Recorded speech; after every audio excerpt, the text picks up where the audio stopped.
Kia ora everyone, kia ora koutou. Thanks for joining us today for this fireside chat. I am joined today by Mark Bennett from the Salvation Army. Kia ora, Mark. Kia ora. Lovely to have you here today. Thanks everyone for joining us and taking the time to listen to Mark and I having a conversation about all sorts of things, but a lot of it's going to be how do we make prioritised decisions as digital leaders and how do we do more with less in this economy. So it's going to be interesting. But first of all, Mark, do you want to tell us a little bit about you and your potted history and how you got into this wonderful industry? And then my second question will be to ask you a little bit about Salvation Army, but focus on you first. I like to say I'm an adventurer, first and foremost, a husband and a father. It probably is reflected in how I work in terms of leadership. I look after all things IT. I've got two roles, really. One is here for Salvation Army. It's called We're a Territory, New Zealand, Fiji, Tonga, Samoa, and the other is an international role focused on what we call supported territories. So again, it's how we're divided. I focus there on strategic IT kind of matters and how we make sure countries that are perhaps, I don't like the term, but the developing countries, how we're including them and resourcing them appropriately from an IT sense. In terms of, did you ask how I got into IT or not? Yeah, I did. Yeah. Okay, good. Just wasn't 100% sure I'd heard that right. I did actually just fall into it kind of by mistake. I left school and was working for a wool exporter, and they wanted to build a database. And because I had a computer and was a young person, they sent me off to do some Polytech courses. And then I went and studied music here at Vic Uni in Wellington. And after that, wasn't sure what I was going to do and fell into IT at digital equipment, showing my age. That was an office job, which became technical, and I ended up pursuing it because I was pretty keen on working with things and not people. But what I think I've learned over the years is every job I've ever seen has to deal with people in order to succeed. And the role that you're in now, surely it's a people job more than a things job. Like I said, I think every job is, even when I was technical and had a history of that while living in London and through Europe and New Zealand, Australia, etc. But even in that, it just quickly became apparent that being technically good was only kind of part of it. And I was always going to have to associate with people and relate to people and be able to explain technical things to them in plain English, as we like to say now. And I was fascinated. I watched this. I don't know if people have heard of the Global Leadership Summit. I forget who spoke it, sorry. But they talked about competency and how one of the biggest parts in competency is actually your likability, which was a bit stunning to me. So, yeah. Wow, that's a really interesting insight, eh? Maybe we could explore that a bit more. Yeah, I can look it up and post back sometime, maybe. Yeah, that'd be great. So tell us a bit about the Salvation Army and the digital technology space in the organisation and what your role is and how you lead that space. So the Salvation Army is a funding organisation in 134 countries around the world. The mission is phrased internationally as we exist to preach the good news of Jesus and meet human need without discrimination. So there is that Christian church aspect, but it's really focused on social well-being and helping the least and the last kind of thing. And about 7 years or so ago, there was an international review done technology-wise by Gartner, and they did a great job, is what I should say, but it was really clear they didn't quite grasp this idea that we were going to be working in communities where we were never going to make money, we're never really going to be able to even balance a budget. And that's true. Even here in New Zealand, the places that we work most, where kind of where our services are needed the most, are places where we're having to get government contracts or donor sponsoring kind of funding and to make that work possible. So that's a huge part of who we are, what we do.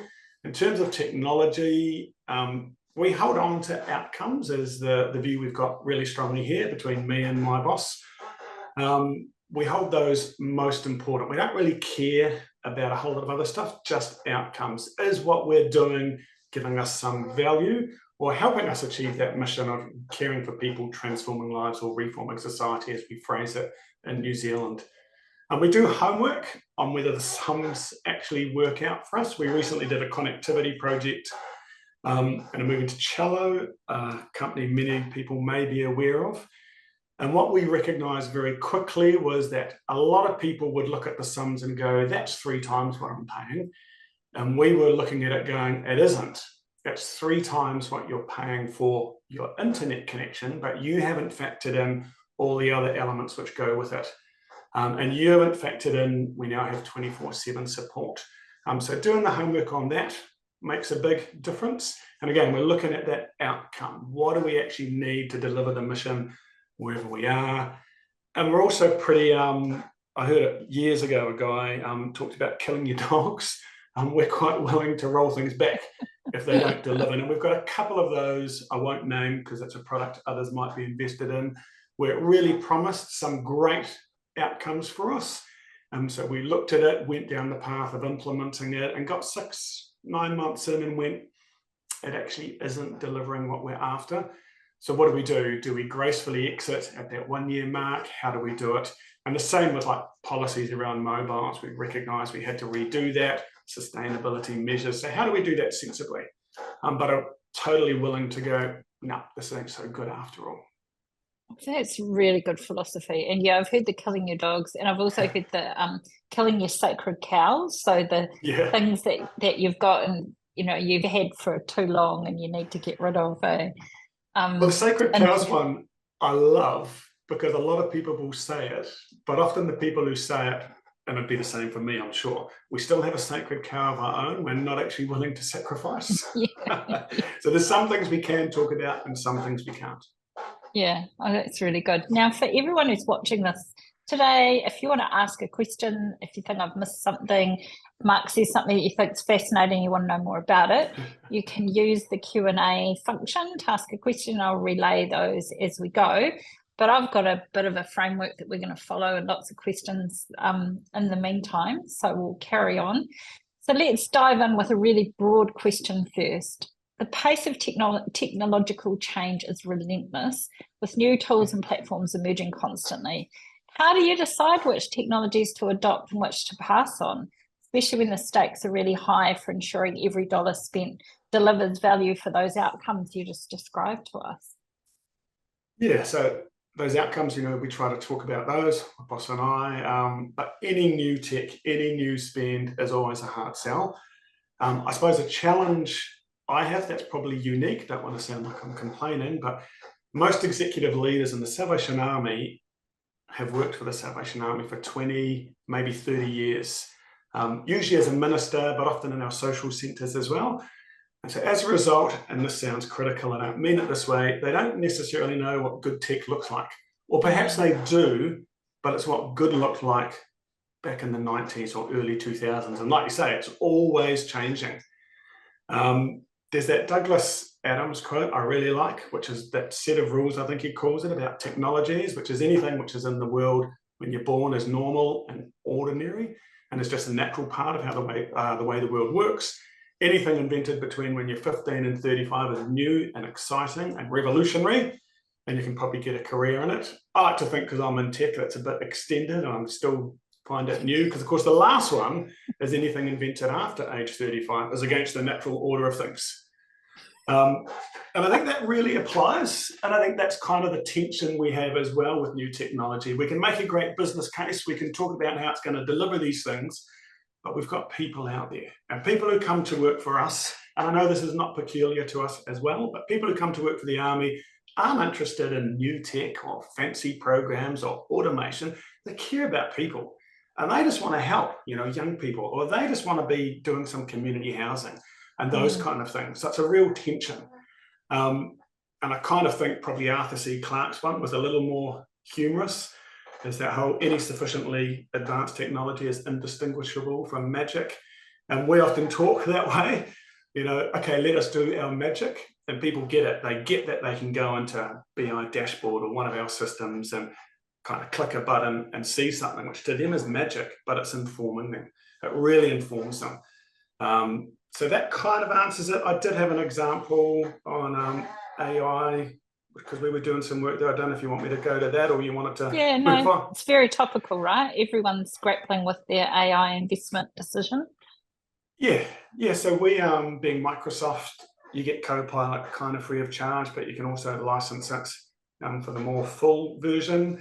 And I'm really fortunate that my boss and my budget allows me some space to do little experiments. And this is kind of what we've always done. We've gone and bought different devices. We've done one recently. We were looking at using Chromebooks as Office 365 devices, which sounds a bit counterintuitive. But in terms of Copilot, we bought a couple of licenses and we're really kind of targeted on people who we think can be smart in it or have already asked us questions and might be able to benefit from it. And one thing we noticed with Copilot was if you're in a meeting and it's recorded with a transcription, it actually highlights and almost creates the minutes for you in actions. And so we watched this and we were like, this is amazing. And so then what we did is we demonstrated it to one of the board secretaries, one of the boards I'm on. I was showing it to them and they were like kind of grabbing me by the shoulders going, I need this. And so we were quite happy to provide that. We provided it as a bit of a kind of a trial, but the real outcome there has been, and this is talk I've got now with other executive leaders, is it's actually saving this person literally hours every week, literally. And so then you play out the costs and you go, this is great for less work because they're already pretty strained. But also just that general employee well-being. It's quite stressful for some of them. This one in particular, they do 2 big boards, which can often be quite intense, and being able to summarize it. So that's a bit of what we do. We also did another little experiment, which was a little more costly around some of the Azure AI services, pointed that at our policies thing and created a chatbot. So rather than having to go look for, say, mileage, but being able to have that human interface, and that one's just been an experiment we haven't released yet. We weren't quite as impressed with the results, but be able to go, how can I claim my mileage? What's the rates, etc., as opposed to having to find the policies, scroll down, look for that, do the thing, oh, what size is my car, etc. So that's, nice. I'm really fortunate in that area. Yeah, I love those kind of innovation stories in that you're able to do that. That sounds fantastic. So let's talk a little bit about the other end of the spectrum when you need to make a technology investment or a decision that's more challenging to justify and secure the funding for. Have you got any examples, given your tight budget in the not-for-profit kind of space that you're in, of a project that's been harder for you to get over the line and convince your leadership to invest in? I've probably got the reverse. I've got an example of, because honestly, I've found that the board and stakeholders are usually the easy ones. Because they're usually looking at the budget, they usually have the understanding of our strategy and where we're really trying to get returns. Returns is a funny word for us because, of course, we're never going to make money as such because we don't charge people. They're engaged in our mission and they're wanting to make things happen and they're operating at that higher kind of strategic level. The real challenge, the hard bit for us often in the cell is thousands of people out there living with the technology. And like I mentioned just before, they're not here because they want to be able to have some whizzy interface which lets them record interactions with clients. That's kind of this almost, it's a necessary evil in their minds, evil being a terrible word to use for this, but they have to record that because that often is how our contracts are funded, or that's how we know we're getting the mission outcomes we need. So it's kind of secondary to them. And that's the real kind of hard sell part to us, is figuring out how we do that. Typically what we've found is no matter how much we communicate and no matter how many different channels we use, there's always someone who doesn't see it or doesn't quite understand it. I usually say that's not our fault. We didn't quite think of who they were, what they were looking at and how we did that. And I'm no expert, right? But I've found that when we get that, and it's terrible, right? You answer a question with a question, but asking those questions of, well, help me understand why doesn't this work? And letting them take me on a journey of what their days look like and why this isn't working. Often as you go through that, I typically find they tend to kind of start to see it from an organizational view. And I recognise this quite strongly, that it's really easy for me, because I can see across all the different work that Army's doing, and so we can see different strategic kind of initiatives. Often they're not entirely accurate in terms of how they impact the people doing the real work. And I always kind of want to stress that. But I think it's a two-way thing sometimes, of people doing the real work have got insights we need to listen to. They're also not always aware of some of the risks, privacy kind of being a big one. We obviously have data incredibly sensitive around people, really vulnerable situations. They don't often understand that bit, and those conversations really help. One thing I've found helpful in that, which we've been doing and had some success with, is having this high-level plan, like an IT strategic plan, but marrying that more down to the kind of the day-to-day stuff which people care about, which people understand. A simple one like integration, and I do a little quarterly video just updating people on it, trying to connect it back, from this random IT stuff people don't know, they kind of understand, but they kind of don't. So connecting that into their everyday. We've connected payroll, to your 365 account. What that means is, it's got your accurate job description, it's got your accurate manager. And it means once it's changed in one place, it's changed everywhere. So trying to connect it that way. Nice.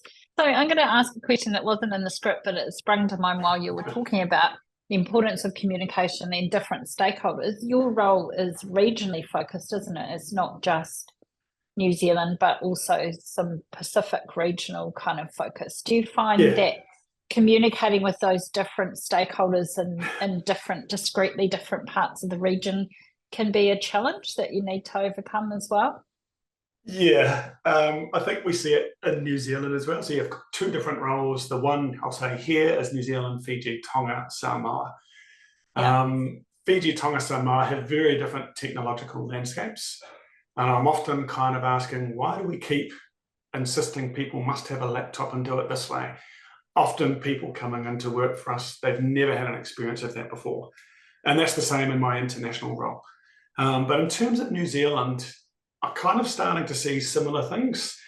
We have pockets almost where that technological, I don't want to say maturity, but kind of understanding, and it's really framed by the world we live in and the world we come out of. And it used to be almost a generational thing, really horrible way to say it, but old people didn't understand computers and young people did. I think that's not true. And I think that often we think young people understand it, but they understand certain ways of working. And most business systems are still pretty mouse clicky driven, and that's not always young people's experience. So I kind of don't know if that's answered it. I feel like I've maybe gone off track a little there, sorry. No, it's a good lens to apply, and I think it's really important. And obviously, the not-for-profit work I do is in the closing the digital divide world. So that's certainly something that resonates really well for me, that context. And a lot of young people are great consumers of tech, but they don't know how to actually utilize that technology in different ways in their lives, which is quite a stark challenge for many young people. They've never had to print something before, or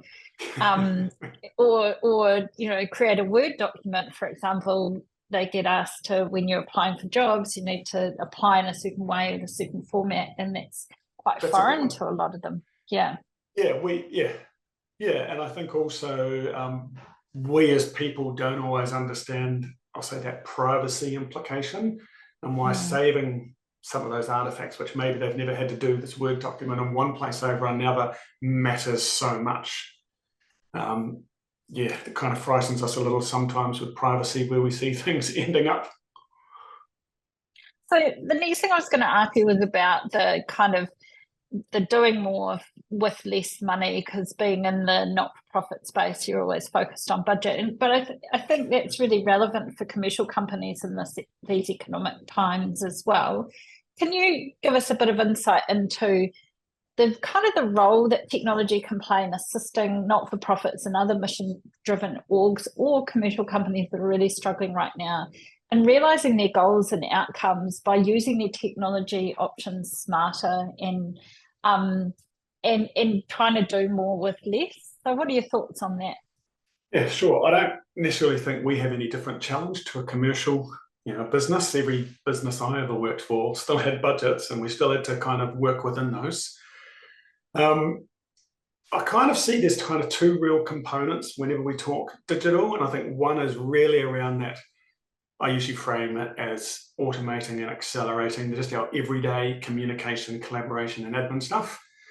Things like I always pick on credit card. It shouldn't actually take hours for me to have to process it. It should be relatively simple and clean. And I think that's a really easy way for technology to deliver something.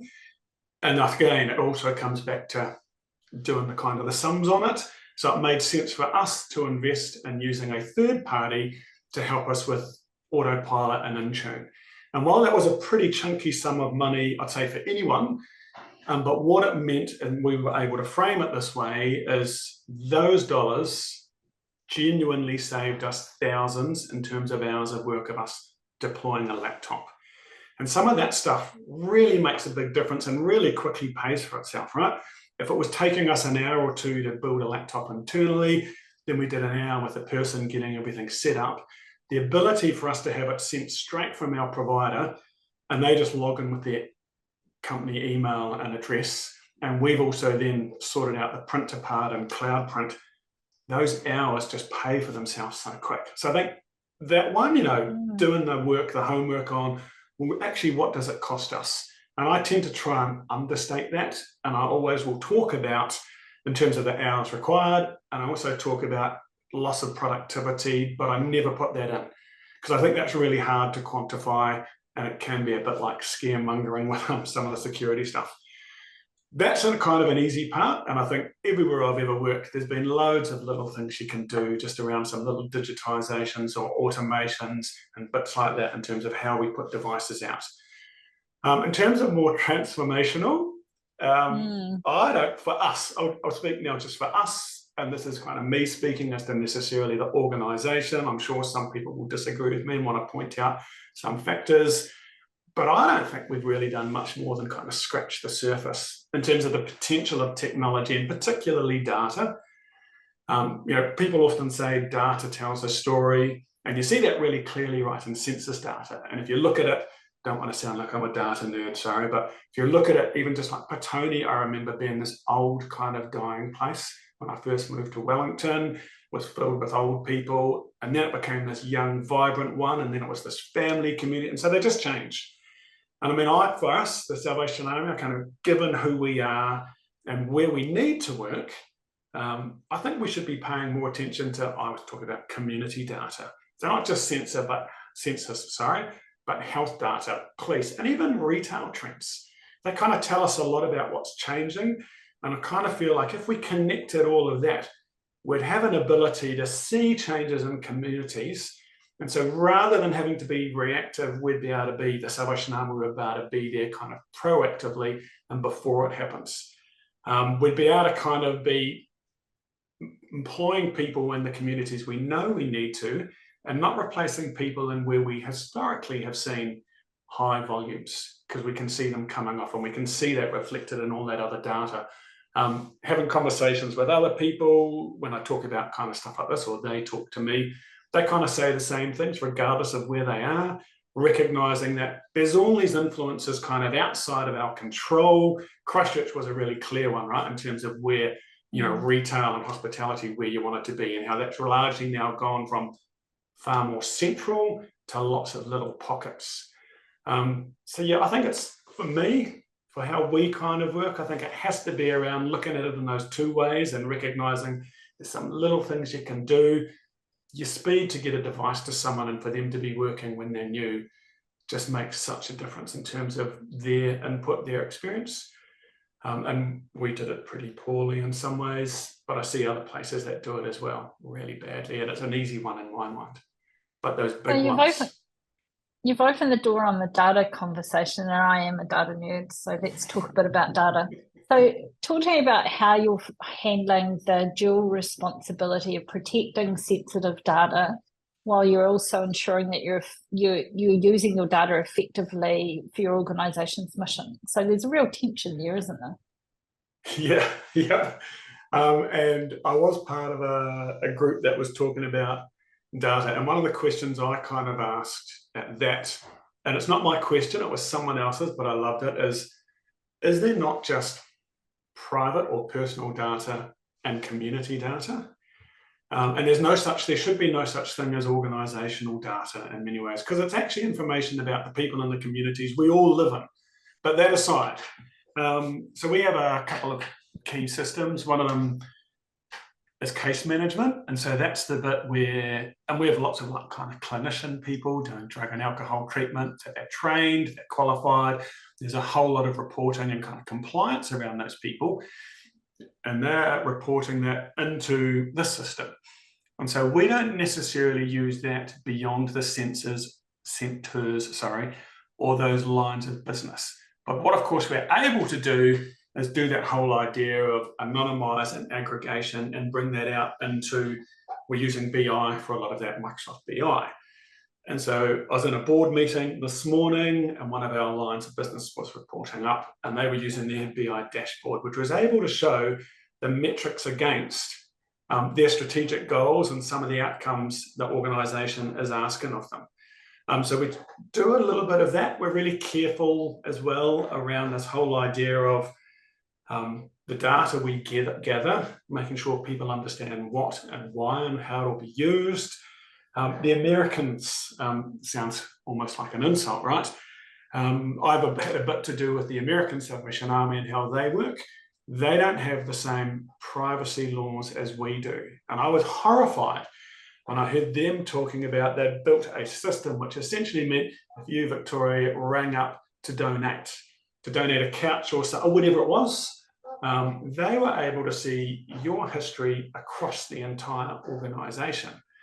And just full disclosure here, obviously it wasn't Victoria, obviously this is made up, but like, so they were able to see that maybe you'd been in a drug and alcohol treatment program, or maybe you'd donated to some kids kind of fundraiser we had going. So they were suddenly able to have this conversation. Wow. And you were just ringing to donate a couch. Yeah. And I was mortified because it just felt creepy. Data can, right? And just that whole, well, I give the couch, but I give the couch there. I have no kind of thought you would do that. So we try to be careful around those and make sure clients, I don't really like that word either, but they understand, hey, this is what we're asking, this is why, this is how we're using it, and really put the person at the heart of that. Where at the end of the day, we're all about people. And so that's a conversation several people have around here around how do we make sure we're doing that and doing that respectfully. That's a really nice answer, and really fascinating about that American example by contrast, isn't it? And there's a whole moral and ethical element to consider when you're thinking about data and visibility and fit for purpose of the individual reading in that Europe, extensive now with data GDPR. set. Yeah, exactly. Yep. They're definitely, we should be aspiring to meet their expectations of GDPR, I think, here. So, and I think it's a great example, that of where regulation is often so necessary, because it's actually about protecting people from exploitation, I think. Now, just to remind everyone who's watching this, if you've got any questions for Mark, please chuck them in the Q&A. But I have a few more questions that I did warn Mark I was going to ask him. So 2024 in the labour market is really interesting, and I'm going to say that in inverted commas right now. Some skill areas are still really tight. Others, folks are really struggling to find jobs after recent layoffs. Wellington's got its own completely crazy ecosystem going on. What's your take on what's happening in the digital technology space? And has this impacted your people management, people hiring, succession planning strategy this year? Yeah, Wellington, but unfortunate, really. I often feel for Wellingtonians, especially civil servants, because it does seem to be an up and down depending on who's in government. And I kind of always want to go, why can't we just agree there's stuff which needs to happen and let's make it happen? We, the Salvation Army, we probably tend to be very lean. And we often talk about this, how we'd have one person where other companies might have two or even three. Right. And the criticism, of course, at levels is government departments have 5. I don't think that's true. In terms of recruitment as well, where I am incredibly fortunate, we have really low turnover. Like in the last 3 years, we've really only had one person in the IT team resign. So just almost no turnover. It's got some advantages and disadvantages.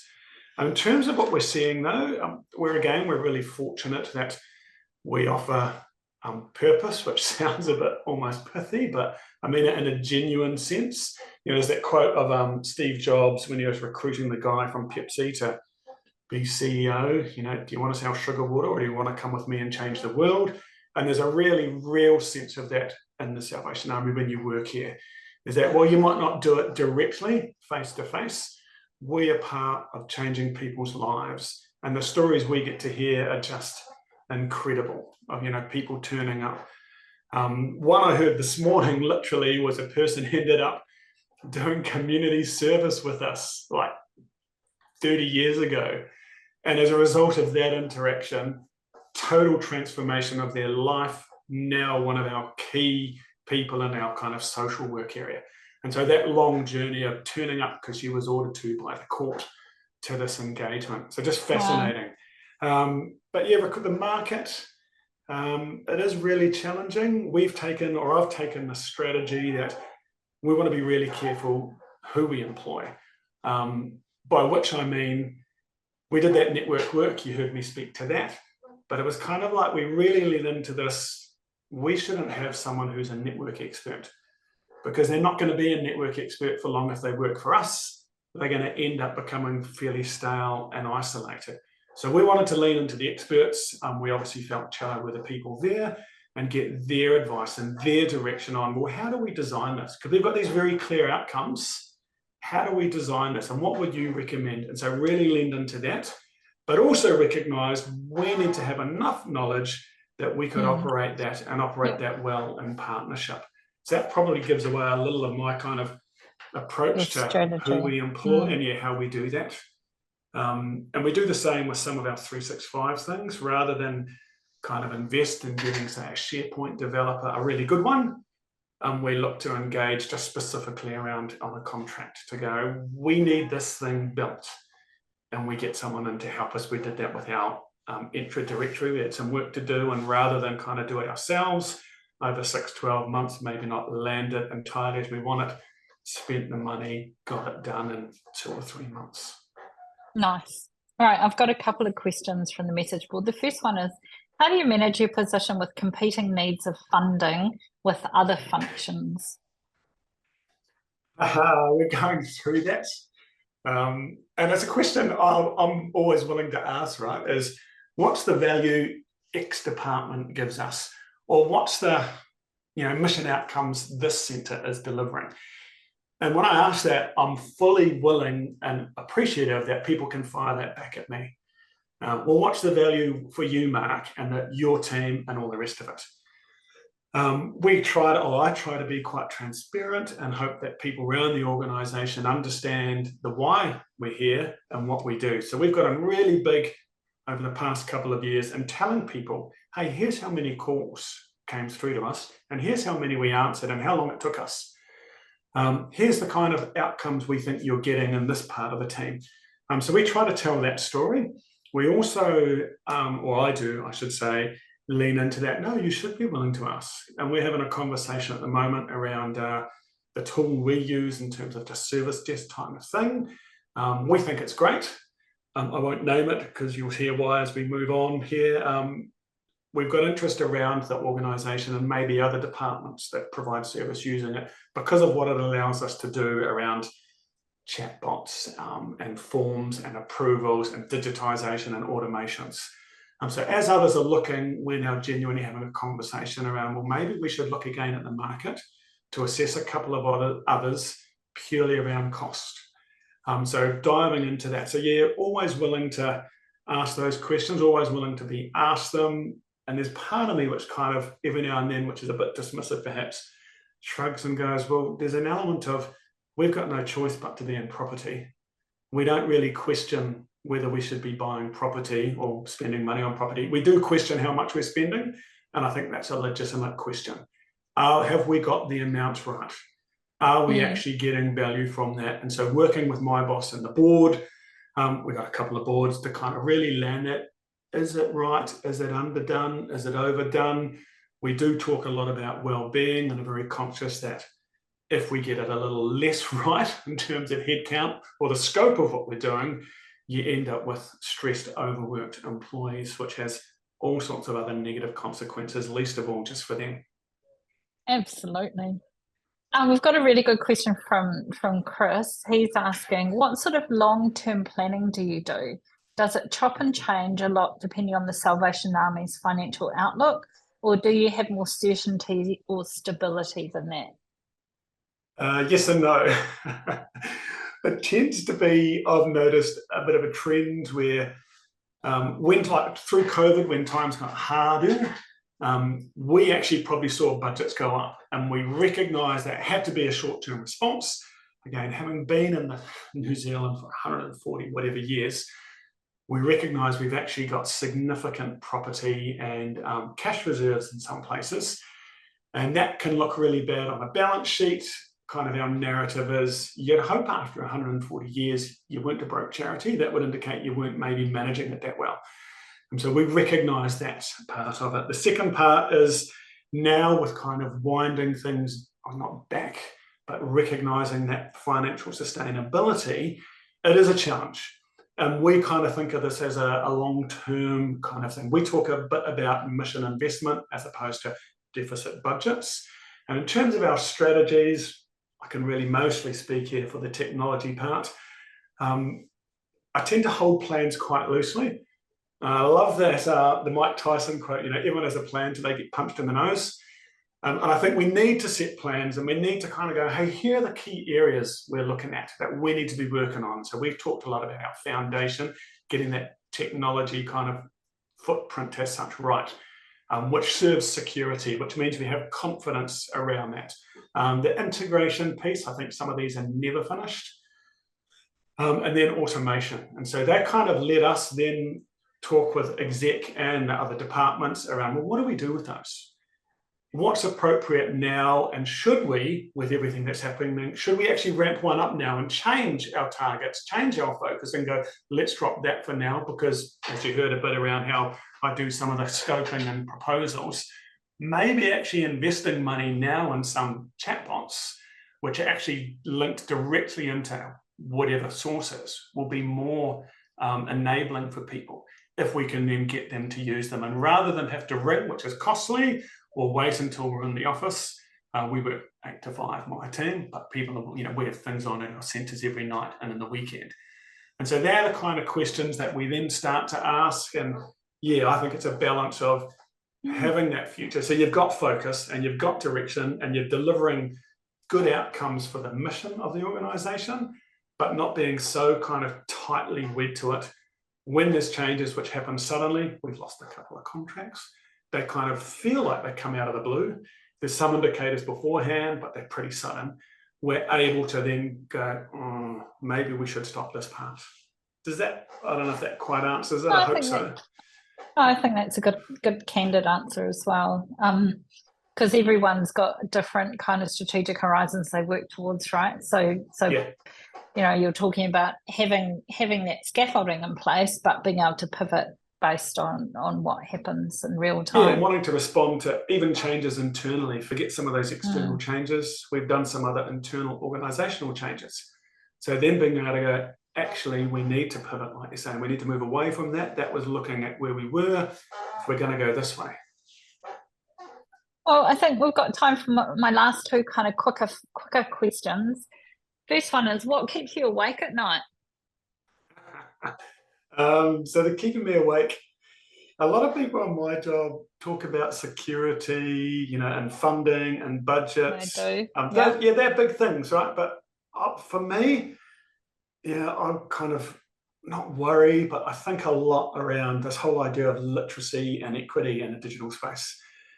We, not just the people we're dealing with, but people who are kind of part of us, we just have this massive kind of gulf of people's capability to do stuff with a computer. And we're increasingly just going, this is just how you've got to do it. we're increasingly leaning into SharePoint and digital this and digital that. And then we go and employ people, great people with a great heart and great skills in terms of what we're asking them to do, maybe around drug and alcohol treatment or some of these things. Patient people who work with, we've got some homes for intellectually disabled kind of people. So amazing people, and they can't turn computers on or off kind of thing. And so this whole idea of literacy really is this tension, and you heard me talk about it in those kind of communication challenges and that, but also in that equity. How do we make sure that the tools, which are just so free up time for so many people, maybe it frees it up for people in one part of the country, but in another, because it's a different almost culture within that part of the country, different access to some of the technology resources, they don't quite have that yet. So just particularly acute, as we've mentioned, in the islands. How do we make sure, how do we bridge this kind of equity issue? Because again, I keep saying it, if we're all about people and we care about people, then we've got to care enough to go, Victoria really gets this, but Mark totally doesn't. What's the level of support and that we do? One of the things I'm very aware of in terms of just IT kind of security and literacy is anything you learn at work usually has a payoff at home. And if I can help you be more secure at work, you're a bit smarter at home, so a little less susceptible to phishing and losing out there. So does that give you a kind of some... Right. That's a great answer. It sounds like you and I need to have a separate conversation about digital equity things. Yeah. And then final question, what are you most excited about at the moment? Well, just on that equity thing, I've got the double sword, right, with my international role as well. What am I most excited about? For the last few years, it's been that COVID gave us the opportunity to do digital transformation, which we'd wanted for years and never got over the line. So really being able to embrace that.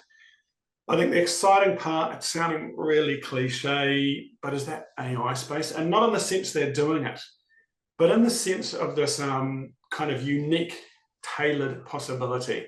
I've never understood why Google, I've got one of those Google Home devices, but why that, and Amazon and that do it all as well, but why that never became a little more conversational as a teacher.